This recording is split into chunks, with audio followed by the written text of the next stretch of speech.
menafkahkan sebagian rezeki dari Allah.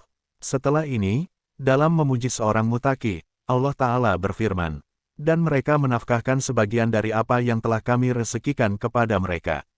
Di sini, kata mima, yakni dari apa yang ada, telah digunakan untuk menyebut orang yang saleh karena dia masih dalam keadaan buta.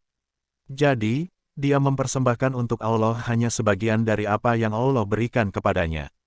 Namun, kebenarannya adalah bahwa jika ia memiliki mata yang tajam, ia akan melihat bahwa tidak ada yang menjadi miliknya sama sekali dan bahwa segala sesuatu adalah milik Allah Ta'ala. Kurangnya pemahaman ini bagaikan tabir, yang merupakan elemen penting dalam keadaan, itika, atau kesalehan. Tuntutan dari keadaan ini mendorong seseorang untuk memberikan sebagian dari apa yang dikaruniakan kepadanya oleh Allah. Di hari-hari terakhirnya, Rasulullah Shallallahu Alaihi Wasallam bertanya kepada Hazrat Aisyah radhiyallahu anhu, semoga Allah meridai beliau, apakah ada sesuatu di rumah beliau. Terungkaplah bahwa ada 1 dinar di rumah. Mendengar hal ini, Nabi Suci bersabda bahwa seseorang tidak dapat mencapai kedekatan yang sejati dengan Allah jika mereka tidak mengorbankan segala sesuatu di jalannya.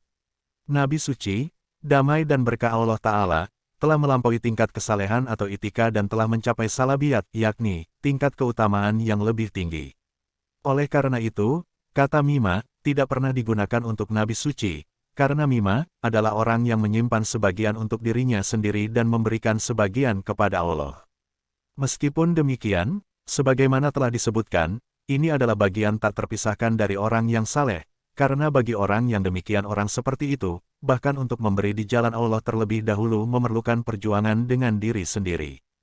Hasilnya, beliau memberikan sebagian dan menyimpan sebagian.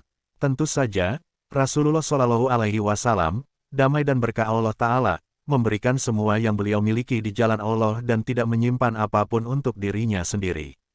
Seperti yang telah diuraikan dalam risalah yang dibacakan dalam konferensi agama-agama besar, dalam Mabad Saf, ada 3 kondisi yang dilalui manusia, dari awal kehidupan hingga akhir.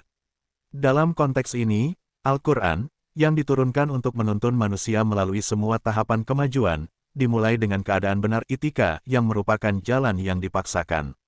Ini adalah arena yang berbahaya, seolah-olah, di mana manusia berdiri melawan musuh keduanya dengan pedang di tangan. Jika seseorang mampu melarikan diri dari kematian, maka keselamatan akan menjadi miliknya, jika tidak, ia akan menjadi orang yang paling hina. Oleh karena itu, ketika menjelaskan sifat-sifat seorang mutaki, Allah tidak menyatakan bahwa mereka membelanjakan secara keseluruhan apa yang telah dianugerahkannya kepada mereka.